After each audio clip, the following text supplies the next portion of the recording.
Okey, nampak? Nampak Prof, jelas. Nampak Doktor? Okey. Right, sebelum ni kita dah berbincang dua teori yang besar dalam hubungan antarabangsa. There is the most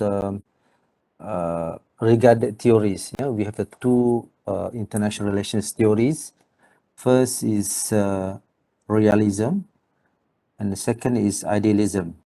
And then after that, now they are known as neo-realism and neoliberalism.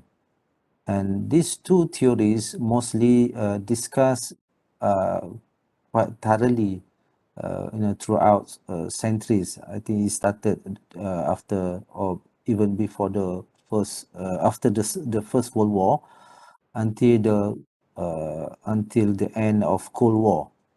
And then as we discussed, a few weeks ago, that realism is more about real politics. It's more about state.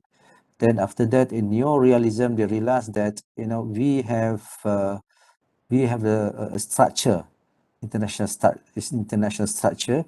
So the neo-realism discuss how the state can exist, with the limits of the anarchies in the internationally. So how they're going to use the structure system, the structure of the world. Yeah, for example, we have international system. We have the monetary system, for example. We have the governance system by the mostly dependent on the United Nations. Yeah. So this is the gist of the realism discussions. They are state centrist. They are talking about self-reliance, self-help. They're talking about prudence. They're talking about rational, but all the rationality or the prudence or the mechanism, about national interest and national security is has been discussed toward a state. In the easier way to understand is the neo-realism focus on state, and we have another theories. The rival theories of realism, they call it liberalism, or before this idealism, and now they call it neoliberalism. Neoliberalism focus on the structure, focus on the state system, on the international system. We have United Nations, for example, we have WTO, we order all the structure that can govern the states. So both theories actually try to understand state behavior, and both theory actually try to deter the war from taking place, right? So they have actually both theory have a kind of a good idea how to prevent war. But for the realism, for the neo-realism, they say the war is inevitable. Tak boleh nak dihalang, akan berlaku juga, because state seek power and try to maintain powers, right? And other state also do similar things. So when two powers seek power or try to maintain the powers, there will be a balance of power. But once the balance of power is not equal, then the war most likely to take place. Yeah. So why we study this neo-realism or realism? Because it give us some ideas how the world politics, happens. And for example, we try to understand why Russia attacked Ukraine. So by using the neo-realism or realism, we can easily understand about the world politics, war, or even war. Yeah. And then and war in Ukraine is just one war, and we have a few other wars, several wars in the world. Uh, in fact, we can't say it, even we cannot say actually a war most war normally, you know, both party they attack each other. But what happened in Afghanistan, what happened in Libya, what happened in Iraq, what happened is here, there is not war, this is invasions. You know, one superpower invaded other countries, so is they attack, they do aggressions, yeah, uh, on the people of the land, or for example in Syria, in Iraq, or in Libya, even in Gaza. So there is not war, it's an invasion, it's an attack, right? So even now, people talk about the aggressions of Russia in Ukraine. It's not war. Actually, they said this is an invasion of Russia. Yeah, but we can. Well, I'm quite reserved on that. I think there is a war in Ukraine because the Ukraine also heavily equipped with the weapons. Yeah, and it is high tech weapons supplied by US, supplied by UK, supplied by some other European countries, yeah, to defend their countries. At the same time, they also attack Russia. So this is a war actually. But what happened in Afghanistan? What happened before Afghanistan during the American invasion? Yeah, and what happened in Syria? What happened in Libya, Iraq? It's still happening now. It's not a war. Or what happened in Gaza? It's not a war. It most likely, you know, is one state attack another state, and then they have the different capacity in terms of military equipment, right? The one, you know, those who are defending their countries mostly using the guerrilla warfare, you know, very small equipment, even though they do not have uh, apa ni fighter jet or tank or other high tech weapon technology. Yeah. So back to our discussions. Yeah. Realism sees the world in the anarchy, but for the liberalism, they see the world already in structure. We have a structure international. We have the system. We have an international structure that tries, that attempt to govern the world, to govern the state behavior, right? So what happened for realism? Yeah, they try to understand the state behavior, especially in term of power. Yeah, for example, what we discussed just now, war in Ukraine. They try to understand it and then try to justify it and then try to explain it why Russia attacked Ukraine. Yeah, using the neorealism. But probably the war that took place in the last after the Second World War, probably just a 10% of the total war as compared to before the 1949, before the First World War or Second World War. We have a more peace and harmony in a world after the Second World War actually, and then mostly because of the international system we have structure. This is what the neoliberalism discuss. You know, how the structure, how the organizations, international organizations play their role to maintain the peace and stability in the world. Though there is a war, yeah, though there are wars, but the war is very minimum as compared to the peace that enjoyed by the states. Yeah, we have cooperation, so many kind of cooperations in terms of trade, in terms of security, in terms of human rights, for example, for the environment, for example, we have so many international regime that try to govern, to protect the environment, to protect the human beings, and to protect, in fact, to protect to protect the universe. We have the law of the law of airspace, for example, and so many laws that now been established after the Second World War. So for the neoliberalism, they see the importance of structure play by states and also international organizations, and then the result is peace and stability, right? So at the same time, they also both country both both theories still um, discuss about the role of states.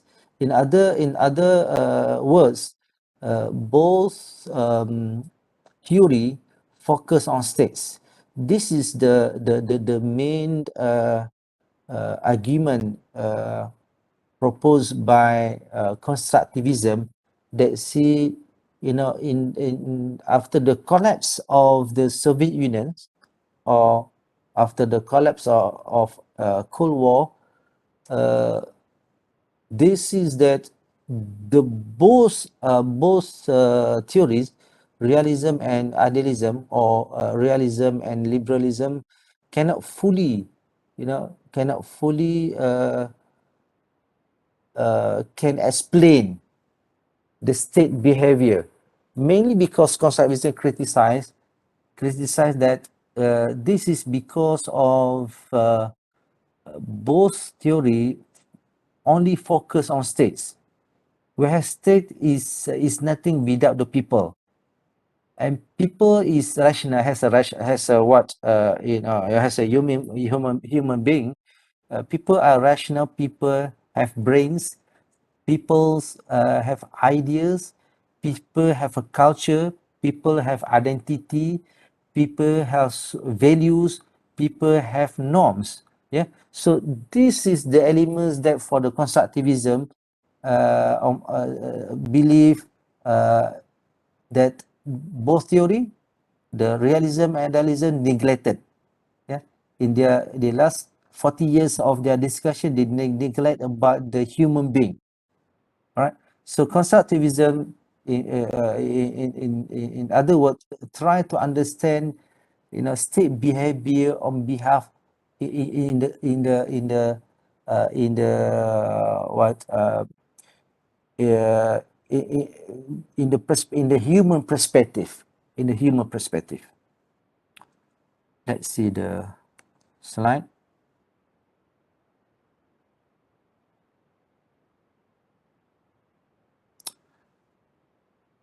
Okay, constructivist approach to IR. Constructivist forerunners are located in 1980s and is a critical reaction to mainstream IR theory in the US, namely neorealism and neoliberalism.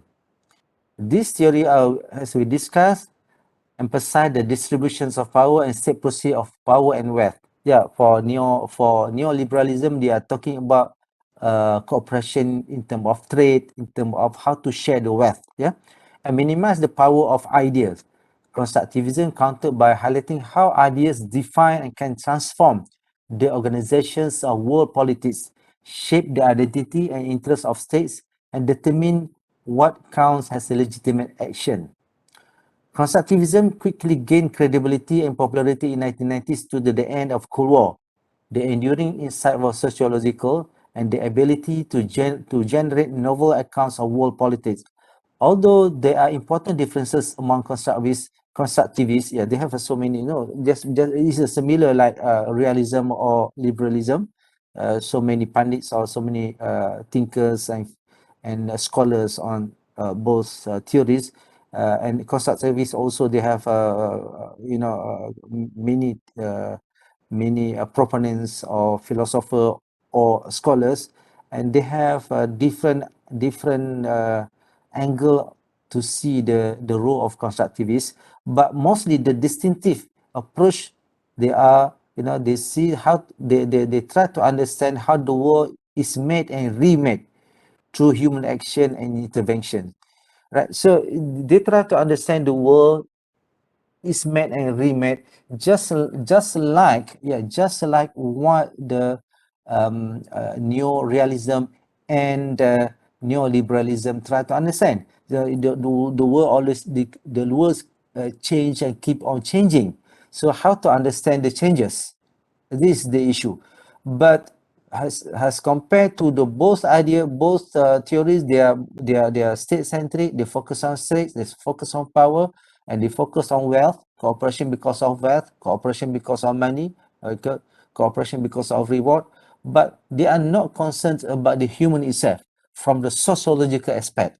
Yeah, it's more to sociology. The constructivism try to see the world from the sociological aspect, where the human being is the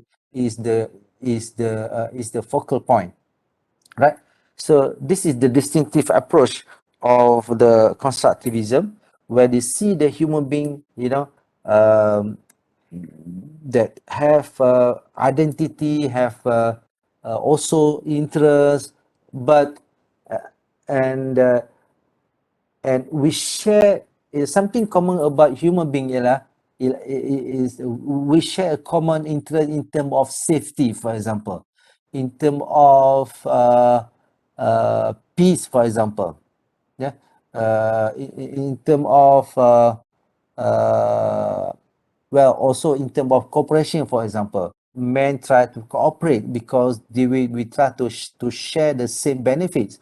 We try to share the same interest, yeah, to protect human being. Right. So this is also some literature that discuss about realism and neorealism. The 1980s were dominated by the neos, I mean neos and neorealism, and these are two neos, neorealism and neoliberalism. Yeah. What's the difference between neorealism and realism? Is about structure. Yeah. So neorealism also they call is structure, the structuralism, because the world already have a structure. So how the state try to manipulate or try to play the role in this structure. Notwithstanding their substantive differences, neorealism and neoliberalism share two fundamental assumptions. Both assume that states have innate, what is innate? Something inborn, yeah, something that in nature. They have innate and fixed interests and are constrained in their ability to further those interests because of material forces such as geography, technology, and distribution of power. So they are talking about the you know other than man, other than human. They're talking, when we talk about material here, material means something that other than human, yeah, other forces. It's about geopolitics, it's about technology advancements, about weapon, for example, IT, for example, yeah, and about the power itself. Critics drew from sociological and critical theory to argue that for greater attention to additional forces such as ideas, knowledge, norms, and rules in order to deepen our interpretations of the origins of state interests and the organizations of world politics. This claim later become part of constructivism intellectual basis. So see how uh, the constructivism is more which I call is more human. Human is more human in the sense that they try to see the world from the human perspective, not from the state perspective. Yeah. So it's too different. Although the state, the people make up of the state, but the perspective of constructivism uh, s- focus on the human factors. Yeah, it's not the state factors. Right. The origins of the theory. Boleh faham tak? You know. Any questions? So Slide. Yeah. I'm trying to connect to that. So basically constructivism ni based on golongan neorealism and neoliberalism lah. Dia punya Oh tidak, dia this well for example most of the scholars they learn realism and they learn idealism or liberalism, and but the critics on that, they have some reservation or criticism on the realism and then liberalism, and that's why they see the gaps in the realism and idealism or liberalism, which try to understand their behavior, state behavior. So for them to understand, to fully understand the state behavior, they offer a new theory. Some say there is not theory, but it's something meta theory, above theory. But for the sake of our discussion, we consider its theory. It's under the theory constructivism, but many scholars also consider theory. So they try to offer another theory, namely the constructivism, to to provide another perspective in order to understand the world or the state behavior. Yeah.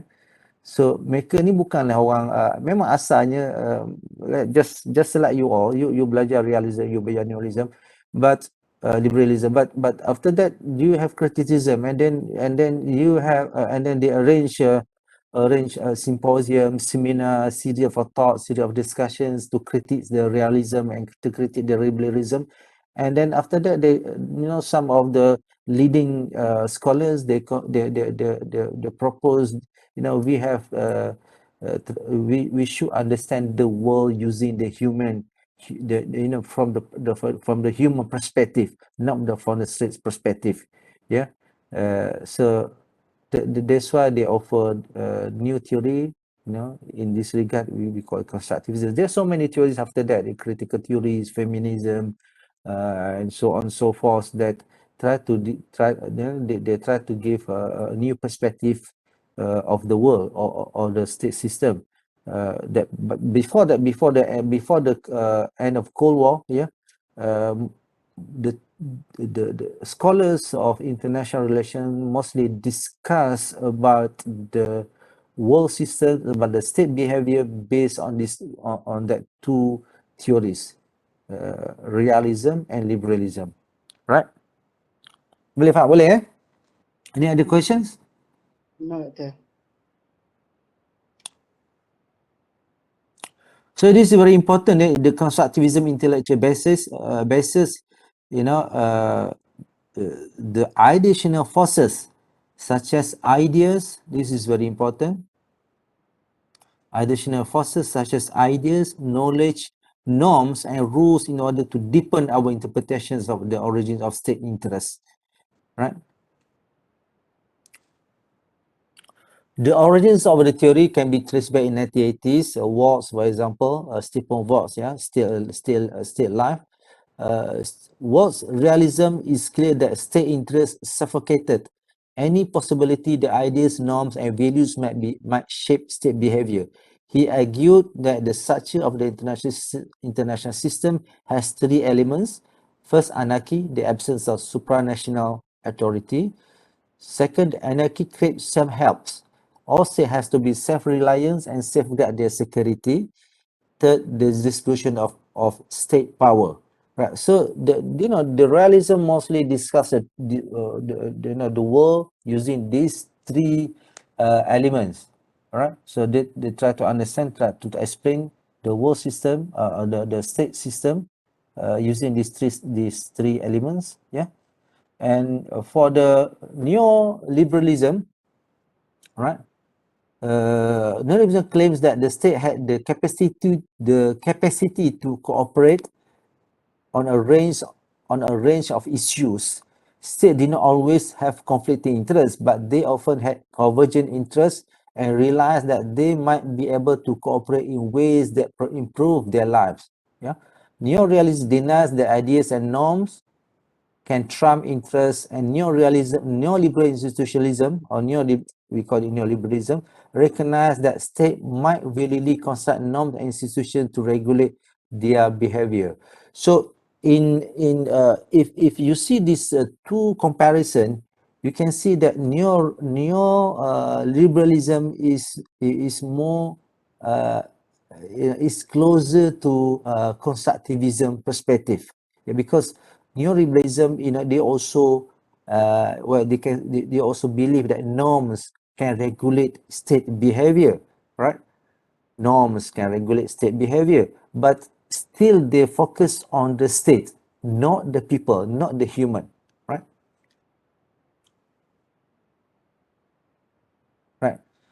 That's why neorealism and neoliberalism adopted an individualist approach to states as they examine how the international structure constrain the ability of state to pursue their interests.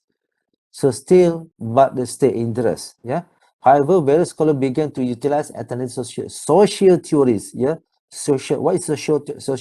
The previous the theories state realism and liberalism is about state theories, but for after the end of Cold War, they realized that the war is already different as compared to before. Right? The war is already different. So scholars start to see from the social theories to understand the world, right? So they utilize alternative social theories to challenge these claims. Which claims?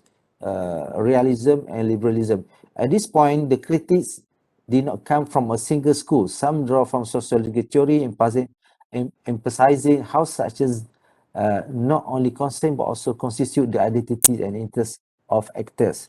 This also important about identities, right? About people's identity.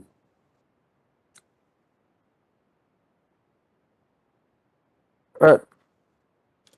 There were many important contributions in the 1980s, but arguably four were most influential for establishing constructivism, theoretical orientation, and conceptual vocabulary. First is John Ruggie. Right. The writer is creating a Watts concept of structure. What is a realist scholars. Ruggie directed his attentions at the second element, differentiations. The state system he observed has been organized according to alternative principles. What marked the movement from the feudal to the modern state system was the shift from heteronomy and overlapping authorities to state sovereignty and the centralizations of authority in the modern state. Ruggie argued that to understand international change and transformation required considerations of growing density of interactions among actors located in interstate, international, domestic level. Right. So this is very important. Yeah. Ruggie, one of the first, one of the pioneer of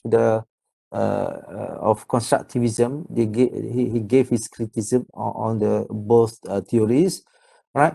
You know, this the normal focus or normal emphasis of the realist and liberalism scholars are about the state sovereignty, state security, right? State sovereignty and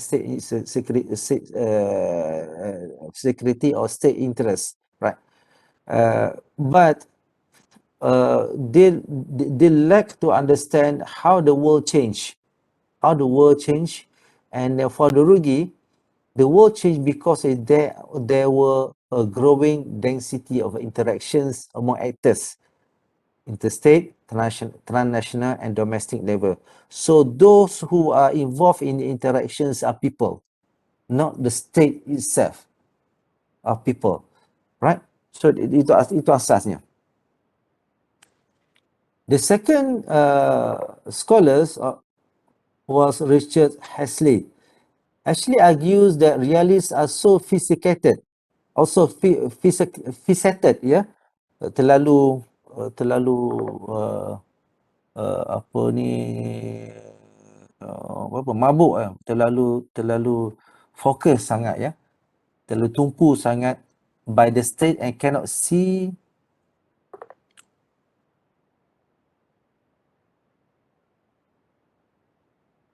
a world populated with non-actor. Realist treat states as having fixed interests and cannot see how their interests are created, constructed, and transformed by global historical forces. Thirdly, Ashley accused realists not be able to see how global historical forces are responsible for creating the interests, identity, and capabilities of states. Yeah. Realism has actually criticized, construct an artificial view of society that is completely devoid of ideas, belief, and rules.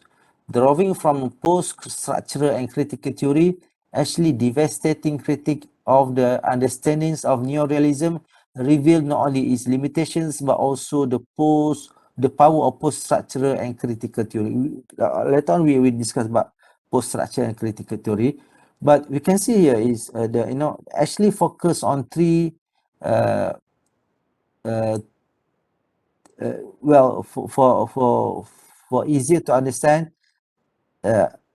Actually try to focus uh, three basic elements of constructivism, which is ideas, belief, and rules that can that you know that that can explain why the world changes, why the world system changes or remains.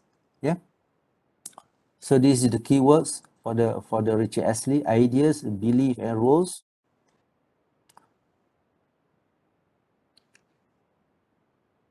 And the third scholars is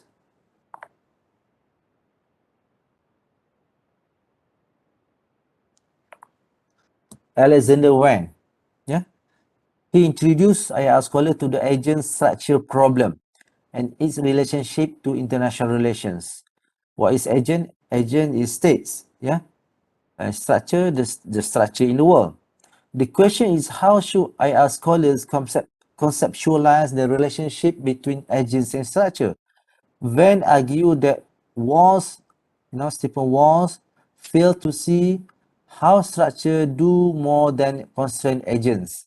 They also construct or constitute the identity and interest of agents, right? So you can see that the agent is states, but what constitute the state is the people, and what constitute of the people that make the people different as compared to others? Identity, the interest of the agents. It's not the state, it's the people, it's the human. Yeah. So human about identities, human also about the interest.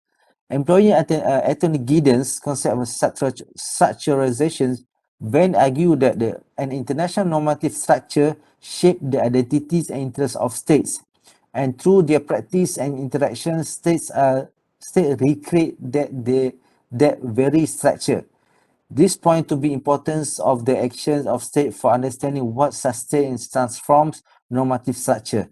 Norms do not operate behind the back of actor. No actor determine what they are. Frequently, actors reproduce this norm without much thought. Acting reflexively has a consequence of taken for granted knowledge, habits, and routines. Right. So before this, orang tak ambil tercana sangat tentang knowledge, habits, and routines ni. Of the states. Dia dia melihat state tu sebagai satu routine saja. Power. But why the world change? Why will the world keep on changing? So for Alexander Van, dia melihat bahawa norma antarabangsa itu boleh berubah. Dia berubah dan semakin hari dia katakan semakin berstruktur. Okay, semakin berstruktur. Norms maksudnya satu norma, orang satu peraturan di peringkat antarabangsa yang menyebabkan state rasa kalau tak comply, tak ikut, dia akan rasa terkeluar daripada arus berdana. Right? So ini yang for Van, dia mengatakan yang membina norms itu manusia itu sendiri. Manusia itu sendiri. Pasal manusia merasakan bahawa perlu ada peraturan untuk mereka buat dan perlu ada peraturan supaya masing-masing ikut. Okay. Yet at other times they self-consciously attempt to construct new norms that might affect not only the incentive for certain behavior but also the very structure itself. So this is how how the norms construct. Dia berkembang. Okay, berkembang because of not only pasal insentif, orang bila kita ikut peraturan, orang nampak kita, negara lain nampak kita bagus, orang nampak kita lebih bertamadun, mengikut peraturan, mengikut norma-norma antarabangsa dipersetujui, dan dia lama kelamaan akan menjadi lebih berstruktur di peringkat antarabangsa. They are constrained by the underlying structure and most overcome resistance by other actors who either have vested interest in underlying rules, a preferred alternative, or just cannot imagine anything else. Yet no structure is so determining that it eliminates the capacity for critical reflection and the possibility that agents might knowingly attempt to transform the structure. When expertly use sociological theory to explore conceptual problems in contemporary theorizing to identify tractable solution. Right. So, this is critics. This critic dia melihat bahawa dalam idealism dan realism ni, or realism and liberalism, they are so focused, just become habits and just become routines. Anything they go to the state, right? But for when, why not we try to understand, the world from the sociological perspective, which human is the central issues in sociological theory, right? So, Van melihat bahawa struktur di peringkat antarabangsa itu dia berubah apabila manusia itu berubah. Bukannya state berubah. Orang semakin cerdik, okey? Orang semakin semakin banyak interaksi, semakin menerima norma antarabangsa, semakin mengenal identiti mereka. Identiti kita akan bincang kemudian. This is how the state behave differently because they have different identities, right? So it's a focus about human now rather than state. And the fourth scholars is Friedrich Kratochvil. He's drawing from legal, sociological, and linguistic theories. Kratochvil offered one of the first treatments of rules and norms in international relations. He introduced IR scholars to the distinction between regulative and constitutive rules. Regulative rules are those rules that regulate already existing activities. Rules for the road, for example, determine how we drive. The WTO rules to regulate trade, right? So this is neoliberalism. Yeah, they are talking about rules. They are talking about structure, right? Consistency rules, however, do not merely regulate, but in fact create the possibility for these activities. The rules of sovereignty not only regulate state practice, but also make possible the idea of a sovereign state. He also advised to adopt interpretative methods to recover how actors bring meaning to and understand these norms. He argues that rules should not be treated as naturally existing because they are created and revised through practice. You see, this is how the Friedrich Kratochvil argues that they see this in the norms. We have regulative and constitutive, and most of the current rules and or norms, they are regulative, but at the same time, Kratochvil will also suggest that there is a constitutive rules that it's not, they say that not merely regulate, but in fact create the possibility for these activities.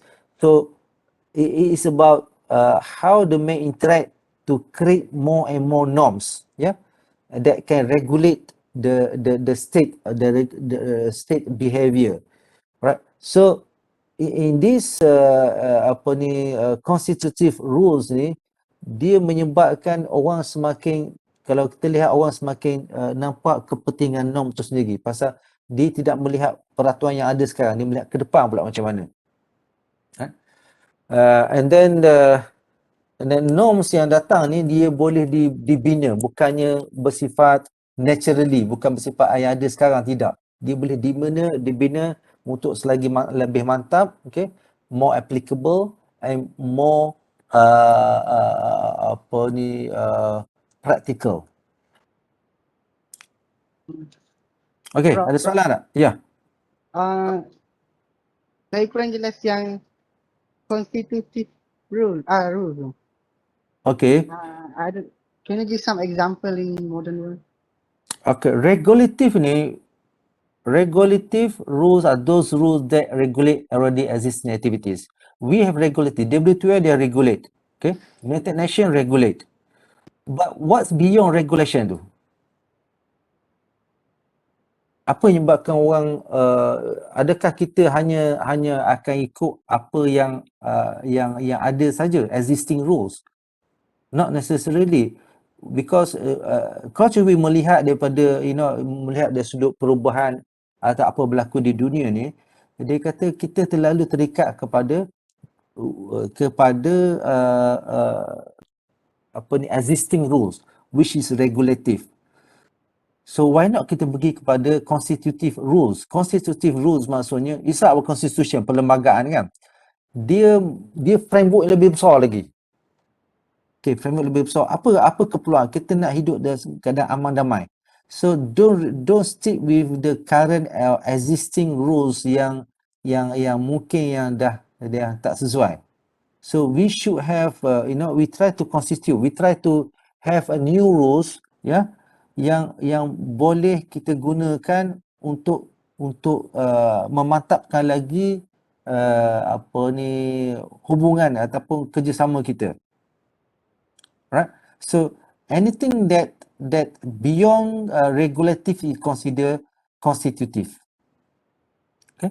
Anything beyond regulative is considered constitutive. So constitutive rules, however, do not merely regulate, but in fact create the possibility for these activities of regulating. It keep on changing for the betterment. Right?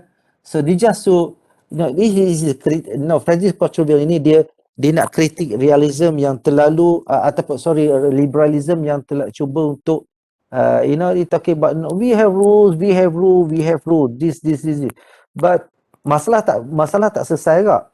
So why not we try to keluar daripada kerangka regulatif tu kepada konstitutif, daripada kerangka norm yang lebih besar lagi.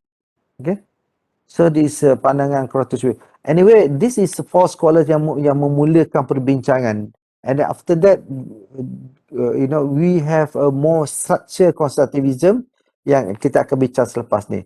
So this is how the ideas of constructivism evolve from these four probably the prominent scholars. We have another scholars which also give their ideas about what is constructivism and also critique realism and liberalism.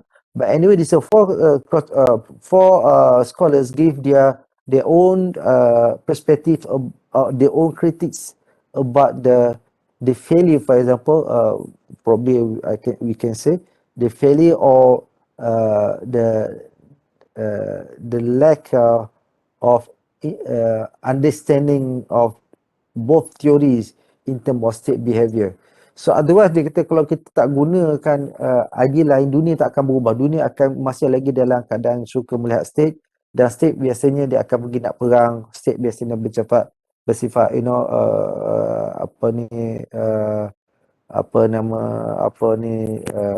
bakhil tau. Apa bakhil?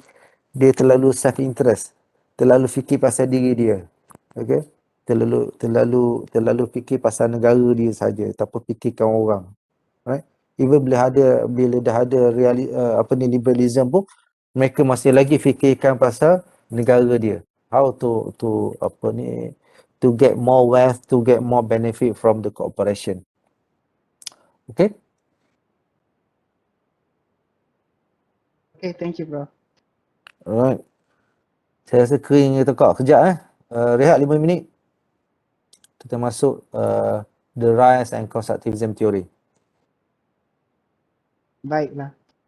Okay, Prof.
Alright, kita sambung. Okay. Right, katanya tadi kan, kita bincang yang issues yang berbangkit yang diutarakan oleh at least 4 scholars tadi yang kritik kepada realism and liberalism tadi. And then kita nampak lepas tu berlakunya the rise of constructivism theory. The term constructivism was coined by Nicholas Onuf in his book The World of Our Making, right? This is very important. The word our here is about human, the people, but human, yeah. The world is made by human, yeah, not states for them. Several background factors affected constructivist rise in 1990s. The end of Cold War triggered national debates over what were those interests which were tied to a consideration of their national identity. States had become actively debating about identity. They had asked questions of who are we and where do we belong in order to determine their interests and their desired regional and international order. Right? This is what happened after after the collapse of Soviet Union. In fact, if you read the literature or books after the demise of Cold War, the demise of Soviet Union, mostly talking about the identity of states. Who are we? For example, Samuel Huntington. Samuel Huntington, they have a book. So I have a book here, if not mistaken. Let me see.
Tak jumpa pula apa ni buku tu Who Are We.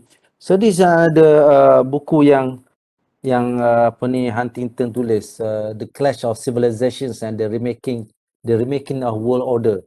Huntington is they are more to realism, yeah, but still the gist of the book is about identities. Yeah, after this book, he published under the book Who Are We, right? So this is very important. The discourse after the Cold War is about identity. It's no longer about state, purely about state, but also about who are we now? Yeah, who are we now? Right. Constructivism reliance on sociological theory also further it rise to respectability. What is the study of sociology? Siapa belajar sociology sini? What is sociology? Apa sociology?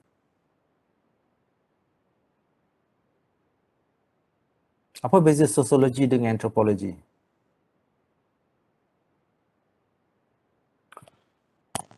The study of people behavior ke, Prof? Right, okay. Lebih kurang dia macam ni. Both kalau kita tengok sociology, anthropology, they are very related, very much related. Anthropology is study about human. Anthropology. Anthropos mean human. Okay, anthropos. Logy study about human being.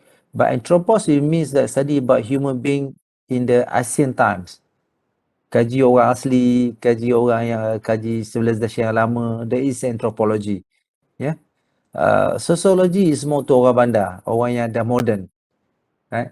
So, sosiologi kalau cari proses pembandaran, proses modernization, kenapa manusia berubah, okay, that's a sociology. So both study about human, but anthropology more to ancient, more to apa ni, orang yang ialah orang yang asal, orang aborigines, that's anthropology. Yang lack of modernization, lack of civilizations, that is anthropology. But sociology study about civilization, study about the modernization, right? And the people involved in that civilization and the modernization. Right. The debates are in ayat regarding how to conceptualize the relationship between states and the international system have been played in sociological for over a century. Has it debated how to conceptualize the relationship between the individual and society. So for constructivism, he believed that the international system that existing today is part of the part of the study about human itself. So dia berbeza idealism dan liberalism dan realism. They focus on politics, about power. What is the politics? Politics is about power. Okay, study about power. But for constructivism, there's panggil dia the social constructivism kan, setengah ni panggil social constructivism. Constructivism, they try to use the sociology methodology. Okay, sociology methodology, the method to study human being using the sociology to understand the state behavior. So this is different. Bila kita study politics, kaji hubungan antara bangsa, okay, menggunakan perspektif politics, so kita akan melihat sudut kuasa. Apabila kita mengkaji hubungan antarabangsa from the sociological perspective, kita akan melihat manusia. Itu bezanya. Boleh faham tak? Okay, mudah kat sini kan? So bagi dia, walaupun constructivism baru, after late 1980s, let's say 1990s, baru constructivism mula mekar, mula nampak terang lagi, mula nampak lebih ke depan. But for constructivists, they say no, we though this theory is new, but we can use this theory to understand the world politics, the state behavior, the world system, even before the constructivism existed. Right? So itu pandangan constructivism. Pasal all over the century, dia kata the concept of relationship between individual and society, individual and the state tu memang berlaku. Dan after all, dia kata apa yang berlaku hari ni itu is about penglibatan manusia tu sendiri. Right? From its ability to further empirical analysis in matter of central concern to neorealism and neoliberalism institutionalism. Peter Kazenstein's The Culture of National Security, that published in 1996, challenged standard neorealist claims in a series of critical areas including alliance patterns, military interventions, and arm racing.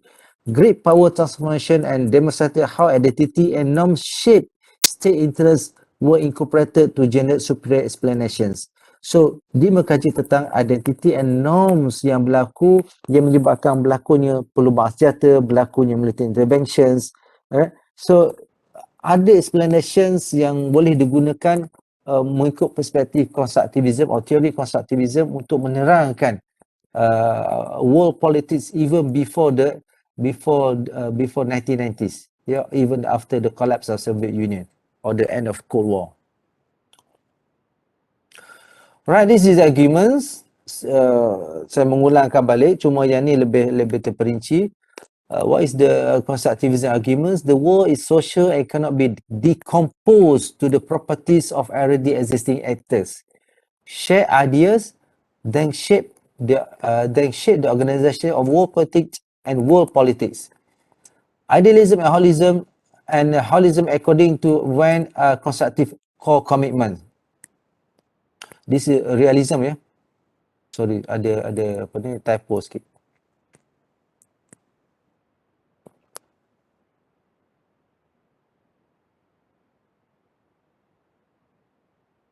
Idealism and realism according to Van constructivism core commitments. The emphasis of idealism does not mean a rejection of material reality. Instead, it recognizes that the meaning and constructions of the material reality is dependent on ideas and interpretations.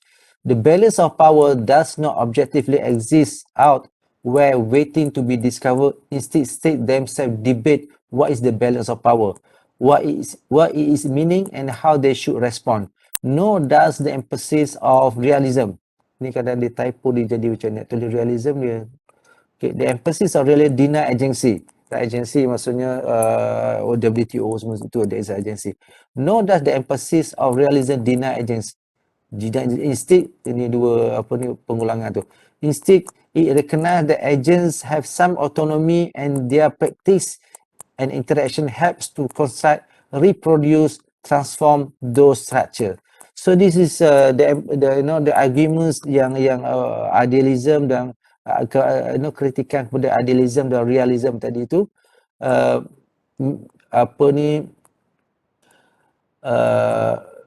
both ni dia realism dan idealism ni dia melihat sudut material semata-mata, melihat sudut apa yang berlaku, apa yang ada saja. But how about human, which is not material? How about ideas, this is not material, right?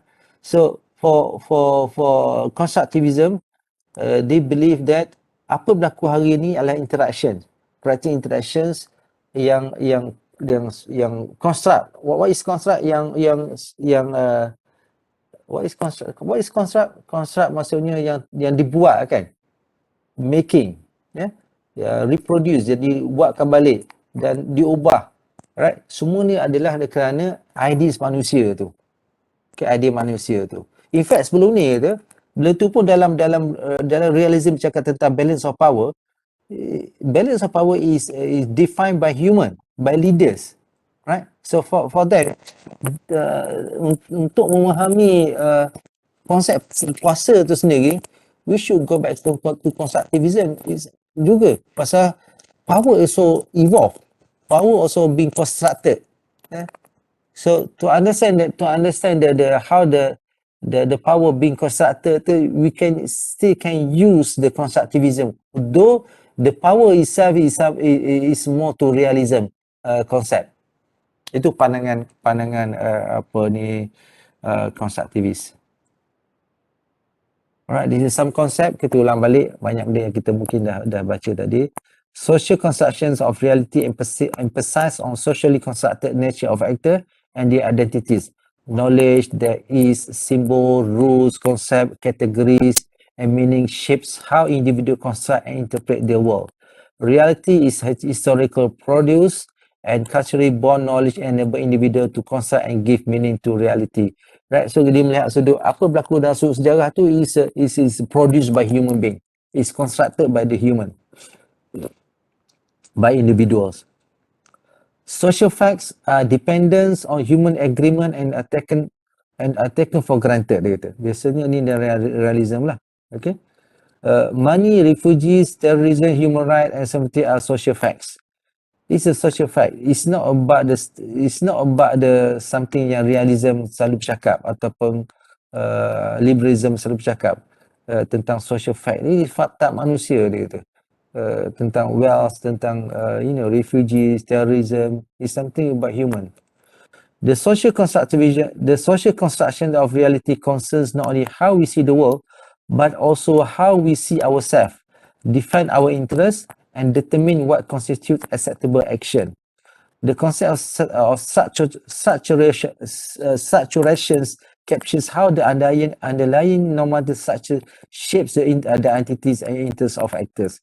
Satu benda menarik lah, ialah dia juga melihat macam mana struktur yang dibuat oleh manusia ni, dia yang di bawahnya ada norm, dia boleh shape identity and interest of actors.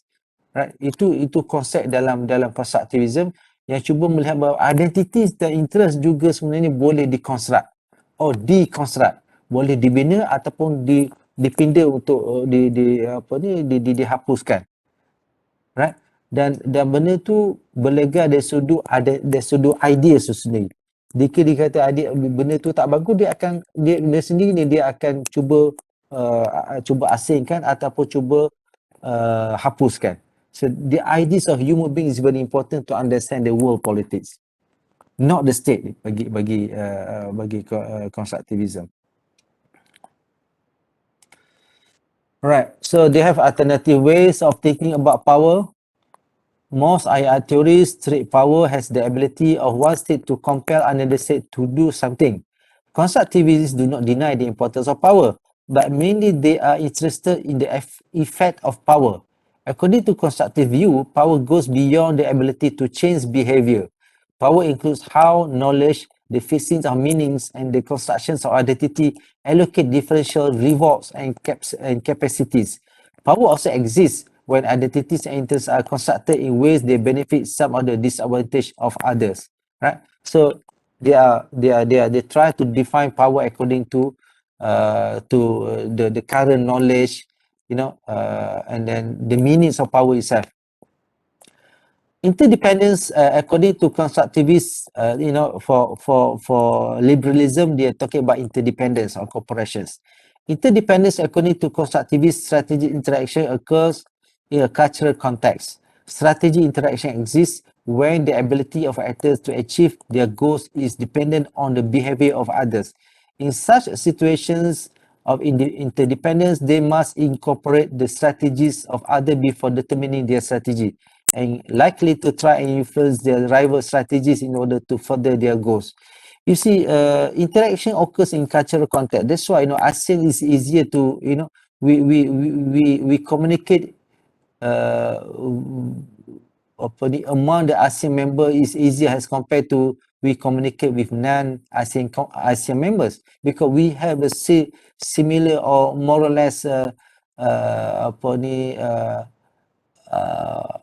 common culture among the ASEAN countries, let alone for the Muslim country, for example, or for example the EU.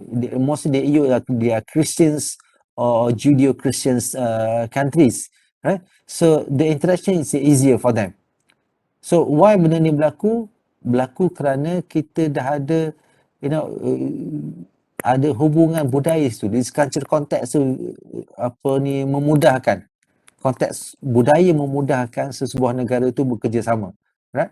So it's not necessarily pasal wealth or pasal power, but because of we can see because of the identities of the state that mostly influenced by the culture.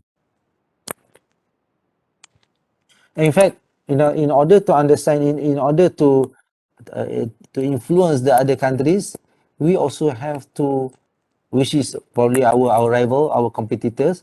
So for the constructivism, well, you have to understand their culture, right? You have to, that makes you easier to cooperate with that country, or even to influence that countries.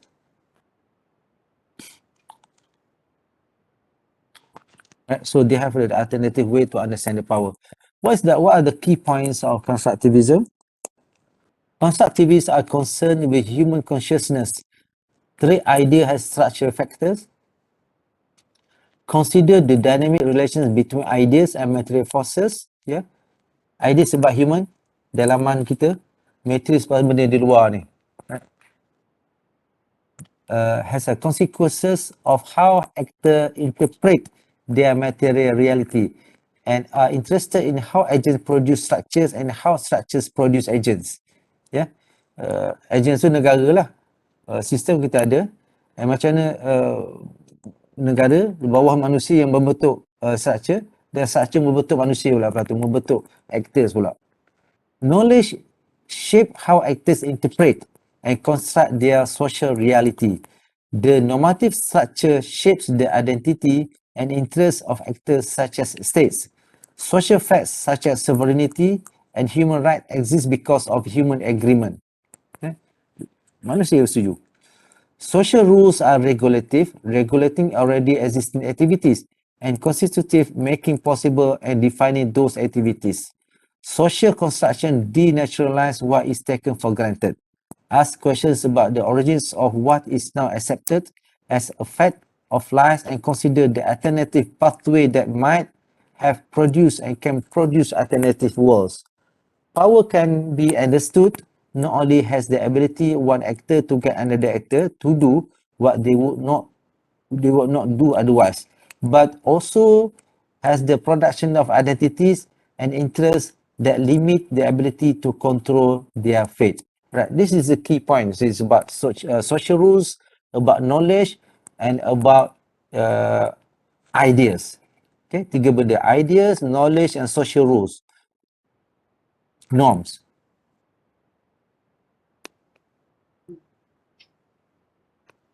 A constructive perspective, doing what is right. State are neither in perpetual state of war, okay, nor do they only cooperate for their own profit. This liberalism and realism. Most states follow most international rules most of the time, right? Norms work without enforcement and sometimes even without economic incentive and self-interest. Jadi perspektif bagi konstruktif percaya. And for the strategies, the rule of norms, deterrence of trade, kalau deterrence is balance of power or weapon or military technologies, nuclear arms, for example, okay, nuclear weapons, for example, that is a deterrence or trade.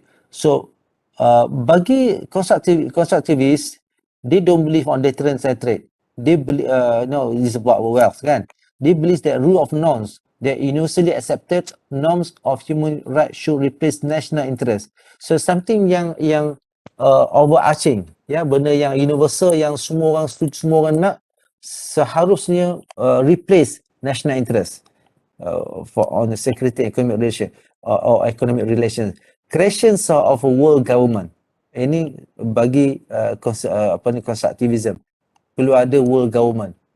For example, macam dia nak apa ni, enhance the United Nations, for example, the ICJ, for example. The power of norm, cooperation and international institution creates norms and socialization. Okay, cooperation of international institution creates norms and socialization. From norms to governance, the international system expectation promoted by IGO, Intergovernmental Organization, and NGO create global governance.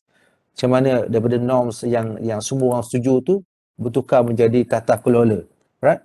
So, dan tata kelola tu biasanya promoted by international organization, kan, macam PBB, macam World Trade Organization and NGO, not the state. So paling penting ialah constructivism is not really focus on state, yeah, they focus on human, and then who creates NGO and NGO human being, people, right? So that's all yang apa ni tajuk konstruktivis kita. Ada soalan?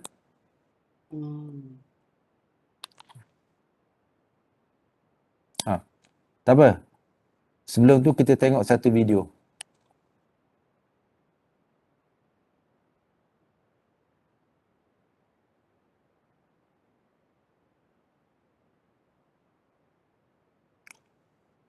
Saya tahu awak pening semua tu.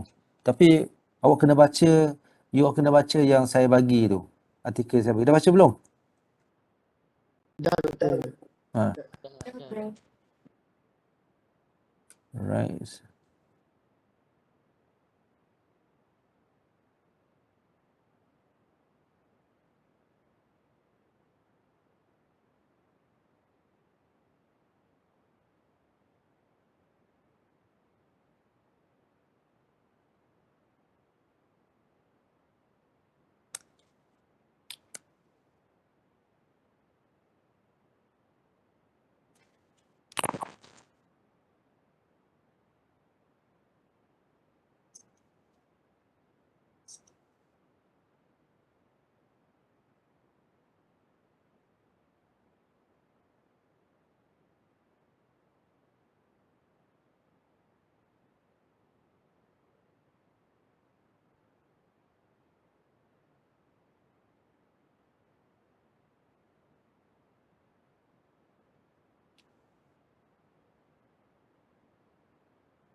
Okey, boleh nampak tak? Boleh, Prof. Sekejap, settle je.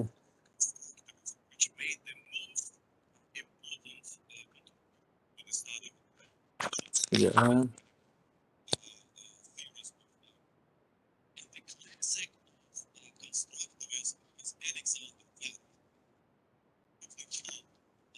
American scholar who Dengar suara tak?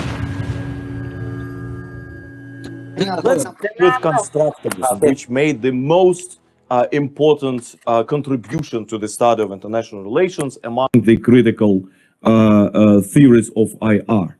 And the classic of constructivism is Alexander Wendt, a relatively young American scholar who basically established the foundations of the constructivist theory in the international relations field. The prominent work of Alexander Wendt is called Anarchy is What States Make of It. And it really explains the philosophy, the main point of constructivism, that anarchy, the state of international system, is not the all-encompassing and all-powerful determinant of behavior of states, right? Because indeed, both realism and liberalism claim that states behave in a certain way in conditions of the anarchical system. They draw different conclusions of how do states behave in conditions of anarchy. Realism claims that states compete in conditions of anarchy, and anarchy makes all states enemies of each other or competitors of each other. Liberalism claims that anarchy, on the contrary, promotes states to cooperate because cooperation is the only way for the states to survive in an anarchical system, but anarchy is kind of the nature of the international system, which is anarchical, is the major driver of behavior of states. It's kind of programs behavior of states, and states are like machines which follow the demands of the program, which is the system, which is anarchy. Wendt disagrees, and he claims that it is much more complex, that states behave as they want to behave in the anarchical system, and anarchy is a environment which is produced by states, which is not existing by default, which is not kind of imposed on states, on us from the above. And the point of departure of Alexander Wendt was basically the failure of the classical theories of IR to explain the rapid end of the Cold War and collapse of the bipolar system, collapse of the Soviet Union in late 1980s, early 1990s. And so he develops the alternative. He developed the alternative narrative of explaining the end of bipolarity and the Cold War, which allowed him to develop an independent theory of international relations, namely constructivism. So what are the main assumptions of constructivism? Constructivism, as I said, starts from the premise that classical theories could not predict the end of the Cold War or change in general. Classical theories are static. They assume that international relations never change, right? Classical theories try to provide us the eternal laws of international relations evolution, that in all times of history, states behave in a similar way. For realism, in all times of history, states compete. For liberalism, in all times of history, states cooperate. For Marxism, in all times of history, states draw economic benefits and exploit the others. So the major laws of international relations are static, according to the classical theories. Wendt fundamentally disagrees. He claims that international relations are much more dynamic, are much more complex, and not always rational. Why? Because according to Wendt, international relations, and according to constructivism in general, international relations are not material. They are not materialist. He criticizes the materialist assumptions of the traditional theories of international relations. According to him, and according to constructivism, international relations is not a material thing. International relations does not consist of geography, you know, stones, rocks, and oceans. International relations is a social reality.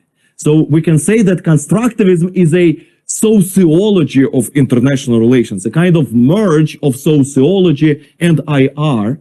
And if international relations is a social reality, so ideas are as powerful as material things. Another very powerful proposition is that the world is much more complex and flux, much more dynamic and unpredictable than is claimed by the classical theories. Why? Because international relations, according to constructivism, are not always rational. And states in their behavior are not rational. Indeed, states behave differently faced by similar situations in the anarchical system. Faced with anarchy, some states can prefer competition. The other states in this absolutely same situation can prefer cooperation. Why? And each of these states, right, might consider that its behavior is rational, but nevertheless states act in different way. Why do they behave differently in similar situations? It is because perception of reality differs. And perception is a fundamental notion in the constructivist theory. Again, since international relations is a social reality, not a material reality, so perceptions matter more than material things. States behave not because of the objective reality that they face, or the determinants of the behavior of states is not the objective reality. The behavior of states is the images that the states have kind of in their heads, or the leaders of the state have in their heads, in their conscious, in their minds. And states have different perceptions. They have different images of reality. They see the world differently. I mean, as people, the same with states. As people, we can look upon a certain thing and have a different picture, right? A different understanding of the realities. And why do we have different understandings of the realities? Why are the images that our imagination, that our mind constructs, differs from the images that are being constructed for the others?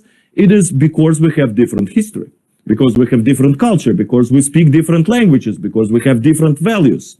Thus, constructivism focuses on these precisely factors: history, culture, language, and values as determinants of the image making that happens in the heads of the leaders, in the heads of the states, in the minds of the states, and thus determine policy. Because again, policy, the behavior of states, is determined by the images, by the perception of reality, not reality as such.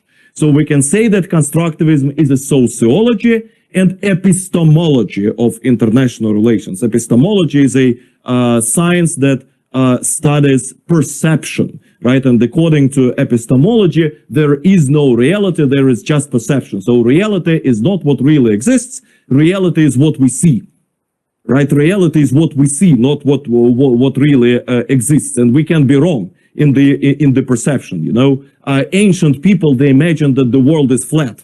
And they really thought that the world, I mean, there was no globe, but the earth is a flat thing that is standing upon elephants, you know, and so on and so forth. And there is sun which goes around the earth, not vice versa, right? So and they operated according to this image that they have. So this is what happens in international relations. This is the driver of state policies, right? The perceptions, not the objective reality. And constructivism, by the way, is absolutely correct in citing this. None of the classical theories of IR cite this difference between the perceptions and the reality. Constructivism does it, and this is the foundational value of constructivism in the study of international relations.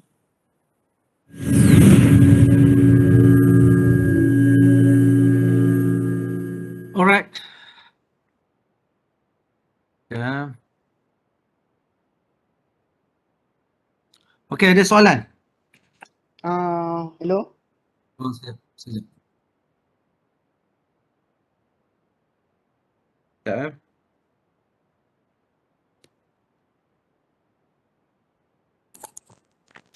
Okey, ada soalan?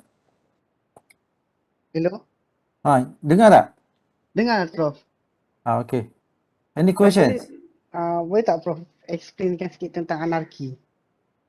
Oh, anarchy, they believe there is no single government that control the state behavior. Right, macam kita dalam negara kita kalau negara tu tak ada undang-undang, tak ada pemerintah, kita akan sebut sebagai anarki. There is no rules, there is no government. That is anarchy. Right? So macam negara kita negara yang bukan anarki lah. Kalau anarki ni kalau kita panggil failed state. So failed state maksudnya negara tu tak boleh nak uruskan negara dia bukan saja sudut ekonomi tetapi dia sudut kuasa. Rakyat bebas untuk merompak apa semua sekali, perompak beramah jelela, tak ada mahkamah, tak boleh nak apply, polis tak ada. That is anarchy. Right? So they imply pada realism di international level dia macam tu. Yang kuat ni bila serang. That's what happen in America contohnya, dia buat apa saja dia nak. Soviet Union, dia rasa nak serang, dia serang. Right? So that is for realism, we are living in an anarchy world. Itu pandangan dia sampai sekarang. Alright. So satu benda yang kita tengoklah bagi constructivism and liberalism ni dia ada persamaan, dia melihat bahawa boleh wujud state system, boleh wujud satu world government. Ini persamaan dia. Kerana mereka percaya proses tu sedang berlaku ke arah perfection. Walaupun tak perfect, tetapi dia ke arah dia boleh untuk menguruskan negara. Cuma bagi realism dia kata no, dia kata the rules and norms just for the small states.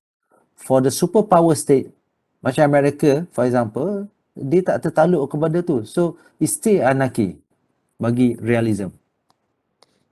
Boleh faham tak ni? Faris nak tanya dia. Betul Prof. Boleh. Okay. Boleh Any other questions? Tak apa, saya tahu kamu masa lagi tak berapa jelas. You have to read artikel saya bagi dan juga balik kepada buku yang saya bagi. Ada 2 buku dalam yang PDF copy kan? Right? So bila kamu baca kat situ, dia ada link dia pula. Dia ada yang topik lain yang ada berkenaan yang sama macam perbincangan sama pasal constructivism. Baca yang tu pula. Alright. Okay. So ni nak umum awal. Selepas raya nanti akan ada satu test. Right? Atau nak buat sebelum raya? Lepas raya Prof. Lepas raya right? For 20 marks ya. Saya dah PTM ataupun pusat IT kita dah masuk dalam eklip subjek human rights ni. Nanti saya akan kemaskan lagi lah human rights. Ada 3 subjek yang dah masuk untuk saya ni.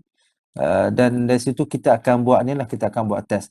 So test saya akan bagi artikel untuk kamu baca dan kamu akan kritik artikel tu. Komen sama ada nak komen kritik ke nak sokong apa semua sekali. Itu contohnya. So that's why banyak kali saya bagi artikel so that you can start reading. Kalau tak bagi artikel kamu tak baca. So untuk pastikan kamu baca dan faham, ni saya akan test kamu dengan bagi artikel. Artikel sama. Okay. So it's like take home exam. Bagi artikel sama, you have 3 days to complete your critics and comments on the article. Right. So itu saja untuk petang ni. Terima kasih kerana hadir. Bagi yang tak hadir tu boleh share, nanti saya akan masuk dalam e-clip nanti. Itu saja. Terima kasih. Assalamualaikum warahmatullahi wabarakatuh. Selamat buka puasa. Terima kasih.